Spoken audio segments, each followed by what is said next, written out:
Senang-senang IPO saham part 3. Di sini saya akan jelasin cara saya untuk melakukan pemesanan saham IPO. Perkenalkan, saya Randy dari Aku Frugal. Di sini saya akan membahas tentang gaya hidup frugal atau sederhana dan juga literasi keuangan yang nggak diajarin di sekolah. Jangan lupa follow dulu. Pada pemesanan IPO ini, saya pakai aplikasi Stockbit ya.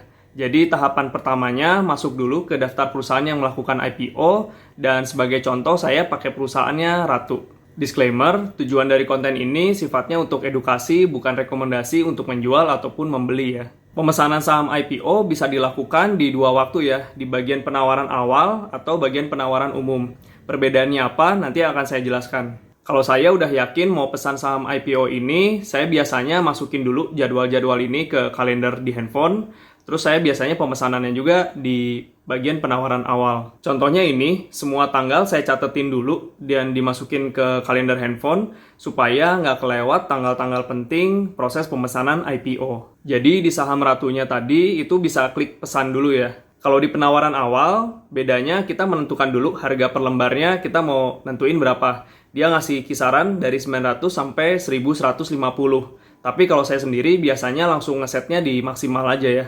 Dan juga jangan lupa masukin berapa jumlah lot yang mau dipesan, langsung ada total estimasi biaya berapa yang harus kita siapkan dananya. Perbedaannya dengan penawaran umum, ini kita nggak ngeset lagi harga per lembarnya. Jadi udah ditentuin berapa harga per lembarnya, jadi kita tinggal masukin berapa lot yang mau kita pesan. Jadi perbedaannya cuma di bagian harga per lembarnya aja ya. Sisanya sama, tinggal diisi aja. Ini pilih tidak, dan tinggal klik review. Di bagian ini pastikan lagi semua pesanannya udah sesuai dari jumlah lot, harga, sama estimasi biayanya.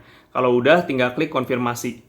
Dan nggak perlu khawatir, pada saat proses penawaran awal ini nggak perlu nyiapin dana segitu dulu ya. Karena baru disiapin itu nanti pada saat penawaran umum. Setelah selesai memasukkan pesanan di penawaran awal, nanti statusnya akan berubah jadi submitted dan detailnya ada di atas ya. Kalau udah, biasanya dalam waktu sehari itu statusnya akan berubah jadi approve ya. Jadi ini udah disetujuin oleh pihak sekuritas tentang penawaran awal kita. Karena saya melakukan pemesanan saham di tahap penawaran awal, jadinya pada saat waktu penawaran umum saya diminta untuk konfirmasi tentang pesanan saya. Kalau ingat tadi pada saat penawaran awal, itu kan ada range harga dari 900 sampai 1150. Nah, kalau di penawaran umum, ini harganya udah fix, jadinya 1150 harga finalnya. Kadang beberapa IPO bisa aja harganya itu nggak di maksimalnya, tapi bisa aja di tengah-tengah atau di harga paling rendah.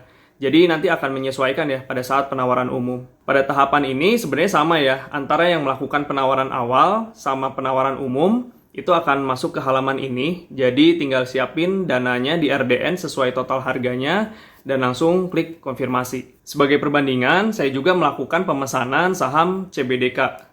Di sini saya pesennya cuma 5 lot aja. Selanjutnya tinggal nunggu tanggal penjatahan efek ya, supaya kita bisa tahu berapa saham yang kita dapetin. Karena biasanya nggak dapet 100% full dari yang total kita pesen. Itu tadi cara pemesanan saham IPO.